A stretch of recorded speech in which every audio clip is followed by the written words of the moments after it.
सभी को जय हिंद दोस्तों, आप सभी का हार्दिक स्वागत है जय हिंद रिएक्शंस पे। आशा करता हूँ कि आप सभी लोग बहुत अच्छे होंगे। तो आज हम आपके लिए एक ऐसी इंटरेस्टिंग वीडियो लेकर आए जिसमें आप देखेंगे भारत और पाकिस्तान पत्रकारों के बीच में एक ऐसी मजेदार डिबेट जिसे देख के न सिर्फ आपको मजा आएगा बल्कि आपको काफी हंसी भी आएगी। जहाँ पे आप देखेंगे भारतीय एक्सपर्ट डॉक्टर अभिषेक मिश्रा को और पाकिस्तान की तरफ से होंगी रिबाह इमरान और आरजू काजमी। और ये वीडियो का थर्ड पार्ट है। पहले दो पार्ट ऑलरेडी हम आपके लिए चैनल पे डाल चुके हैं जिसे आप लोगों ने बहुत ज्यादा प्यार दिया था थ्रू मैसेजेस और कमेंट्स। तो इसे भी अंत तक देखें और चैनल पे नए हैं तो चैनल को सब्सक्राइब कर दें। जय हिंद, जय भारत। आरज़ू मैम, अभी हमने देखा कि बिलावल भुट्टो साहब ने भी इंडिया को थ्रेट दिया है पानी सिंतास मुआहदे पे, और उसके साथ-साथ हमारे प्राइम मिनिस्टर शहबाज शरीफ साहब ने भी एक स्टेटमेंट पास की कि अगर इंडिया जो है या हमारा जो दुश्मन मुल्क, ये खिताब मतलब ये मुखातिब होके कहा है कि दुश्मन मुल्क अगर पानी रुकेंगे तो हम भी उनको देख लेंगे, उनको मुँह की खानी पड़ेगी। तो मैम, क्या इस तरह के स्टेटमेंट्स, मुझे लगता है कि जब से हमारे अमेरिका के साथ रिलेशन बेहतर हुए हैं, तब से हम बहुत शेर हो गए हैं कि अब पूरा कंट्री हमारा, मतलब तमाम वर्ल्ड हमारा ही है। इससे पहले तो कुछ अर्सा पहले तो हम बड़ी पॉजिटिव बातें कर रहे थे कि हम भारत से बातचीत करने के लिए तैयार हैं और पॉजिटिव रहना चाहिए, इस तरह की स्टेटमेंट्स आ रही थी, लेकिन एकदम से स्टांस चेंज हो गया। क्या नहीं, पाकिस्तान के स्टेटमेंट्स दिन हमारी। जी। क्या पाकिस्तान के दिन चमकते जा रहे हैं? क्या हो रहा है ये मार्केट में? देखिए, ये वही है 4 दिन की चांदनी और फिर वही अंधेरी रात वाली बात है कि हमारी अभी 4 दिन की चांदनी है कि अभी डोनाल्ड ट्रम्प हमारी तारीफ़ें कर रहे हैं, तो हम इस तरह के स्टेटमेंट्स दे रहे हैं। हालाँकि इस वक़्त हमें बहुत सँभल कर और बहुत मैच्योर तरीके से इस चीज़ को हैंडल करना चाहिए और जिस तरह से उन्होंने पानी रोकने की बात की है, तो उसको बातचीत के ज़रिए, डायलॉग के ज़रिए उस चीज़ को लेकर चलना चाहिए। ये तो आप देख ही रही हैं कि चाहे वो बिलावल साहब हों या प्राइम मिनिस्टर शहबाज शरीफ, दोनों एक ही जैसी स्टेटमेंट दे रहे हैं, तो उसका साफ मतलब तो यही है कि दोनों का स्क्रिप्ट तो एक ही जगह से आ रहा है। और जाहिर है कि जब स्क्रिप्ट एक ही जगह से आ रहा है तो दोनों एक ही जबान बोल रहे हैं। और ये कहा जाता है इन लोगों को, ये अपनी तरफ से स्टेटमेंट्स नहीं देते। वरना बिलावल साहब जरा सिंध के बारे में बात कर लें। सिंध में जो हालात हैं लोगों के, सिंध में जिस तरह से लोग परेशान हैं, सिंध में इनकी हुकूमत बहुत सालों से है और सिंध जो है वहाँ पे खास तौर पे लाड़काना और इस तरह की जो जगहें हैं, वहाँ पर लोग किस बुरी हालत में रह रहे हैं। लेकिन बिलावल साहब को वो नजर नहीं आता। सिंध में ही जो मियाँ मिट्ठू और इस तरह के लोग पाल रखे हैं और वो जो हिंदू बच्चियों को उठा के ले जाते हैं और माइनॉरिटी के लोगों को तंग करते हैं। उसके बाद हमारे लोग कहते हैं जी वर्ड माइनॉरिटी मत बोला करें। अच्छा चले नहीं बोलते, लेकिन आप उसके बाद कर क्या रहे हैं आप उन लोगों के साथ? उनके साथ आपके प्राइम मिनिस्टर की, आपके आर्मी चीफ की, बाजवा साहब जो थे उनकी फोटोज मौजूद हैं मियाँ मिट्ठू के साथ। इसका मतलब है सबको पता है वो आदमी कहाँ है। इसका मतलब है सबको पता है कि उसको कहाँ तक सपोर्ट हासिल है। उस पे तो बिलावल साहब कोई बात नहीं करते और बिलावल साहब उठकर जो है वो वाटर इशू के ऊपर बात कर रहे हैं। कराची में तो आपको पता है टैंकर माफिया चलती है हमेशा से। कराची में पानी की शॉर्टेज रही है और टैंकर माफिया चलती है और वो टैंकर माफिया भी उन्हीं लोगों की है जो पेम्पर बनाते हैं और सीरियल बनाते हैं और सीमेंट बनाते हैं और अपना काम करने के साथ साथ 10 काम और करते हैं। तो जाहिर है कि वहां पर ये इशू रहेगा और ये पॉलिटिशियंस जो हैं ये उन्हीं की जबान में बात करते हैं क्योंकि इनको उन्हीं ने प्राइम मिनिस्टर बनाया है और आगे जो बनेंगे वो भी उन्हीं के बनाए हुए होंगे।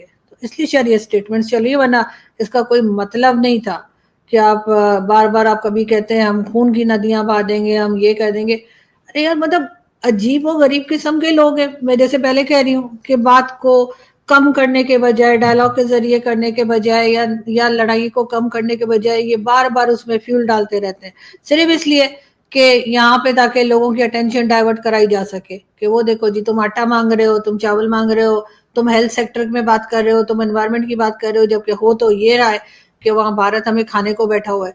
तो वो भारत पता नहीं कैसा हमें खा रहा है कि सालों हो गए, लेकिन उसका खाना खत्म नहीं हो रहा और इनका बताना खत्म नहीं हो रहा। मैम, आपने हेल्थ सेक्टर की बात की, तो अब तो मरीम नवाज ने हेल्थ कार्ड भी बंद कर दिए हैं।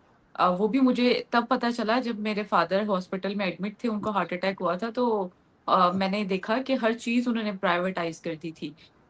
मतलब हमने एंजियोग्राफी करवानी थी और वो तकरीबन 40,000 रुपए की कह रहे थे, वरना इससे पहले कुछ अर्सा पहले ये हेल्थ कार्ड पे हो जाता था। और मरियम नवाज साहिबा ने इसे भी बंद कर दिया, तो जो कि मुझे बड़ा अफसोस लगा, क्योंकि बहुत सारे लोग यहाँ पर मेडिकल चीज इन चीज़ों को अफोर्ड नहीं भी कर सकते। और वो बेचारे फिर कहाँ से एक एंजियोग्राफी भी करवाएं या कोई भी मेडिकल उन्होंने फैसिलिटी अगर हासिल करनी है तो वो कैसे करेंगे अगर हेल्थ कार्ड नहीं चलेगा। तो ये भी एक हमारा फ्लो है और इसी के साथ साथ हम भी रहना तो यहीं पर ही है। और देखिए अभी इन्हीं ने, मरियम नवाज ने पंजाब में अपनी कह लीजिए कि प्रमोशन के लिए, प्रोजेक्शन के लिए, सॉरी, उन्होंने जो एड्स दिए हैं टीवी चैनल्स को और अपने पसंदीदा मीडिया को, तो सुनने में आ रहा था तकरीबन 11 बिलियन रुपीस जो हैं वो खर्च किए गए हैं ये बताने के लिए कि ये बहुत अजीम काम कर रही हैं। और अगर आप देखें तमाम जगह पे जो 14 अगस्त के लिए बोर्ड्स और बैनर्स लगे हुए हैं, उसमें आपको नवाज शरीफ भी दिखेंगे, शहबाज शरीफ भी दिखेंगे, मरियम नवाज भी दिखेंगी, लेकिन अगर नहीं दिखेंगे तो वो नहीं दिखेंगे जिनके फोटो नोट के ऊपर है, यानी कि जिन्ना साहब, जिनका ये सारा किया धरा है, तो उनको इन्होंने निकाल दिया और बोर्ड के ऊपर वो दिखाई नहीं दे रहे। तो यहाँ तो ये तमाशे चलते हैं, इनके लिए क्या फर्क पड़ता है, इनको तो एक छींक आ जाती है तो ये लोग लंदन चले जाते हैं।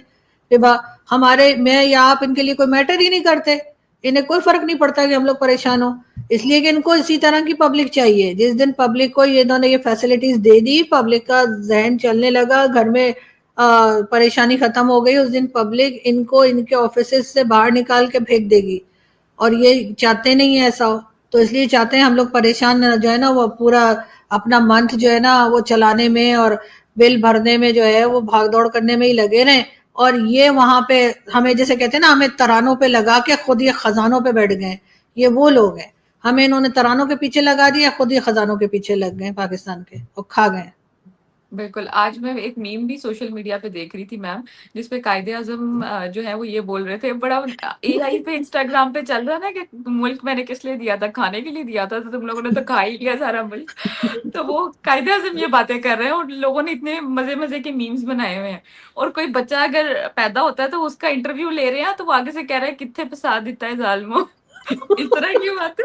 दोस्तों सबसे पहले हम बात करेंगे पाकिस्तानी पप्पू की। जी हाँ, बिलावल भुट्टो जो भारत को धमकियां दे रहा है। बिलावल भुट्टो को पाकिस्तान में लोग उतने ही सीरियस लेते हैं जितना भारत में राहुल गांधी को। अमेरिका ने कुछ दिनों के लिए पाकिस्तान के सर पे हाथ क्या रख दिया, कुत्ता भी शेर की तरह गुर्रा रहा है। पर यहाँ तारीफ करनी पड़ेगी आरजू काज़मी जी की। वो बातों को बहुत ही डेप्थ से समझती हैं, अंदरूनी हालात को पूरे अच्छे तरीके से समझती हैं। जैसे कि उन्होंने कहा, ये 4 दिन की चांदनी है, फिर दोबारा पाकिस्तान के लिए काली रात आने वाली है। और अगर हम बात करें कराची की, सिंध का वो इलाका जो पाकिस्तान में सबसे ज्यादा जीडीपी और इकोनॉमी में कंट्रीब्यूट करता है, पाकिस्तान 70% सिर्फ कराची की वजह से चलता है। कराची को फाइनेंशियल कैपिटल बोला जाता है पाकिस्तान की। और कई दशकों से, क्या जब से पाकिस्तान बना है तब से जरदारी और भुट्टो खानदान का ही कराची पे कब्जा है। पर हम जानते हैं कि कराची के हालात क्या हैं। पूरी इकोनॉमी में कंट्रीब्यूट करने के बाद भी कराची वाले अपने लिए भेदभाव फील करते हैं, जबकि पंजाब को सारी सुविधाएं मिलती हैं। और कराची के हालात न सिर्फ क्राइम को लेके बल्कि इकोनॉमी और डेवलपमेंट को लेके भी काफी ज्यादा खराब हैं। और ये भुट्टो धमकियां दे रहा है भारत को। और बात बिल्कुल सही है कि जनता को, अवाम को लगा दिया तरानों पे और खुद लूट लिए खजाने। और फिर एक और मैंने मीम देखी जिसपे एक बच्चा ही यानी कि पैदा हुआ है, उसका इंटरव्यू ले रहे हैं और उस पे ये क्या कहा जा रहा है, उससे पूछा जा रहा है पाकिस्तान में पैदा होके कैसा लगा, कहता है पैदा होते ही इतना कर्जा मेरे ऊपर डाल दिया, भाग गया साथ ही बच्चा। तो मैंने ऐसा ही है। कहा तो यानी कि हम लोगों पे जितने कर्जे हैं, हम मतलब एक बच्चा पाकिस्तान में पैदा होना भी, वो मुझे लगता है कि एक टफ उसके लिए सिनेरियो, और खासतौर पे लड़की होना।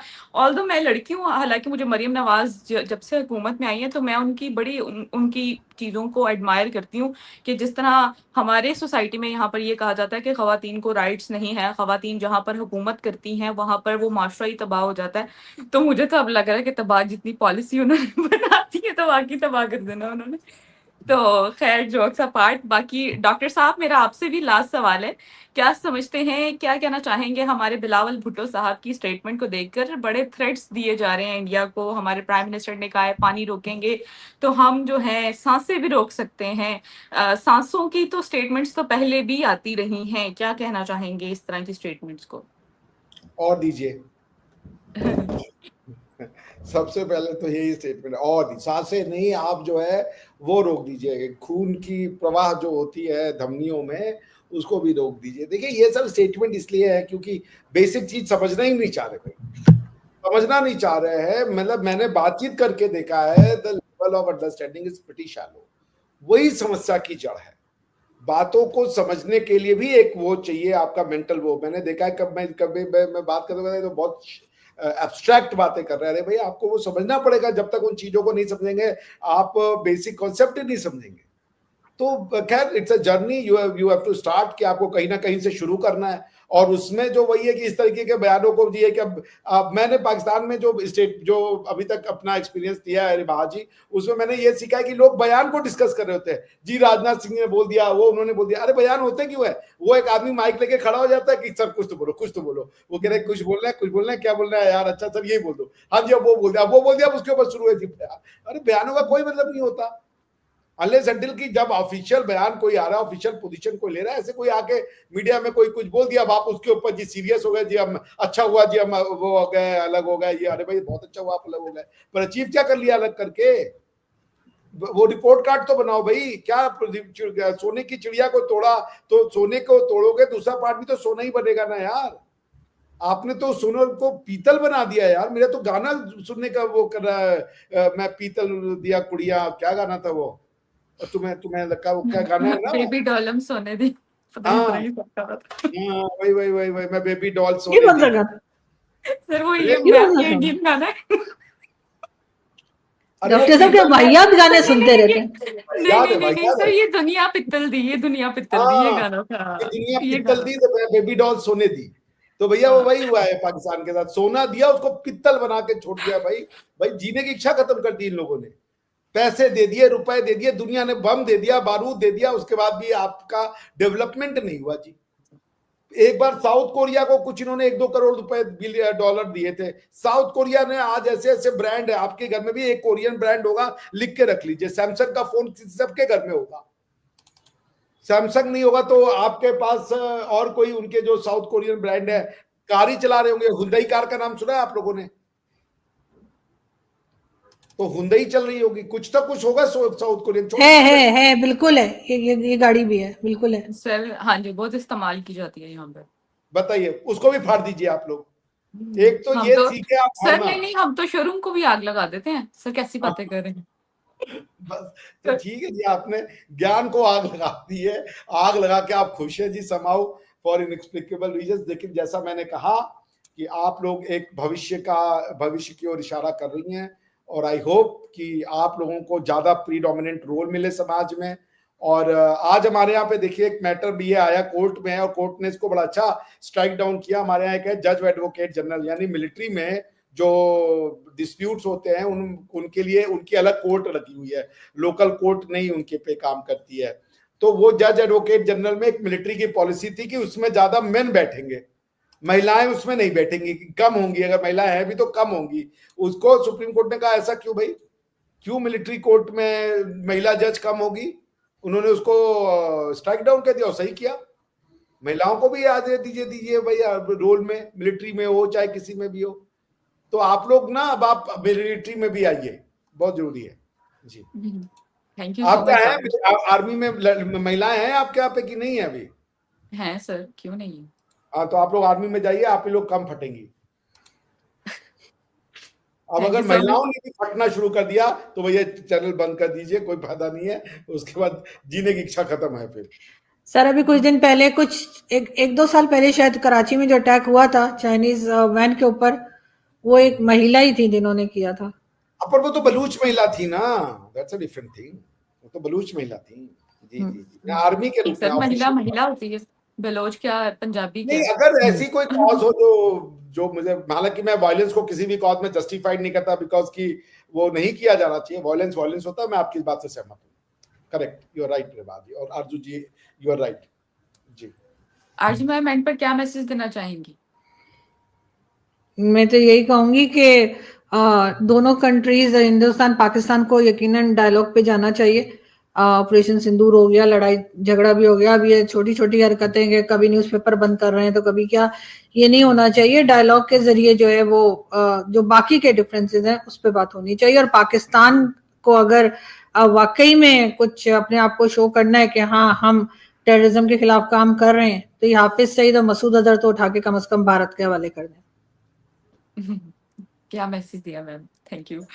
डॉक्टर साहब एंड पर क्या मैसेज देंगे, फिर बाइंड अप करते हैं। वही है मेरा मैसेज, वही है, ये दुनिया पित्तल दी, वो दुनिया आप है उस और मैं बेबी डॉल सोने थी। ये मेरा मैसेज तो यही रहेगा भाई कि प्लीज बेबी डॉल बनिए आप लोग, समझ रहे हैं? That's what my message is. जी thank you so much doctor साहब, thank you so much Arzoo ma'am, आप दोनों के वक्त का बहुत शुक्रिया। आरजू मैम ने बहुत अच्छा मैसेज दिया कि हमें डायलॉग्स की तरफ आना चाहिए, और यकीनन मुझे ऐसा लगता है कोई भी प्रोग्रेसिव इंसान होगा वो यही मशवरा देगा कि हमें डायलॉग्स की तरफ आना चाहिए। और यकीनन, और जहाँ पर हम डायलॉग्स की बात करते हैं वहां पर सिर्फ हम बात कहने तक ही रखते हैं। हमारे ऑफिशियल्स इस तरह के कोई स्टेप ना तो लेंगे ना लेना चाहते हैं, सिर्फ ये बातों तक ही महदूद है। हम जैसे लोग आकर सिर्फ बातों तक ही कह सकते हैं, लेकिन कोशिश करने में हम तो अपनी तरफ से कोशिश ही कर सकते हैं। बाकी all the best Pakistan, India, और हैप्पी इंडिपेंडेंस डे इंडिया को भी, पाकिस्तान को भी। यकीनन इस बात पे लोग मुझे बहुत ज्यादा क्रिटिसाइज आपको करेंगे। Happy birthday. Sir happy birthday to you. जुग जुग जियो, थैंक मगर यू खुद मत जियो बस। सर, थैंक यू पापा जी। सर अभी तो बड़े मीम्स वायरल होते हैं इंडिपेंडेंस पे, पापा जी, बेटा जी। तो इसी के सारा साथ दिन मीम्स देख रही हैं आपने, अलग ही मीम्स का भाई सारे मीम्स का इनको आइडिया है, ये मीम वो मीम है, व्हाट इज दिस? सर यही तो बात है सारी, अपने आप को खुश भी तो रखना है, जितनी डिप्रेशन चल रहा है न्यूज को सुन सुन के। मैं मिश्रा साहब को सिर्फ यही कहना चाहूंगा, चाहे पाकिस्तान की आर्मी में औरतें भर्ती क्यों ना हो जाएं, उस मुल्क का कुछ नहीं हो सकता जहां पे ज्ञान कोई आग लगा दी गई हो। और जहां पे आपने बलोच लड़की की बात की, वो तब फटी थी अपने हक के लिए, वो एक फ्रीडम फाइटर थी, उसने अपने आप को उड़ाया था अपने हक के लिए। बाकी पाकिस्तान की आर्मी में चाहे आदमी हो चाहे औरत हो, सबके जो माइंड सेट है वो जिहादी हैं, इसलिए भारत को इन्हें इग्नोर ही करना चाहिए। तो आशा करता हूँ वीडियो आपको काफी पसंद आई होगी। वीडियो अगर आपको अच्छी लगी तो इसे लाइक और शेयर जरूर कर दें, और अपने विचार हमें कमेंट सेक्शन में लिखकर जरूर बताएं। और एक बार फिर चैनल पे नए तो चैनल को सब्सक्राइब कर दें। जय हिंद, जय भारत।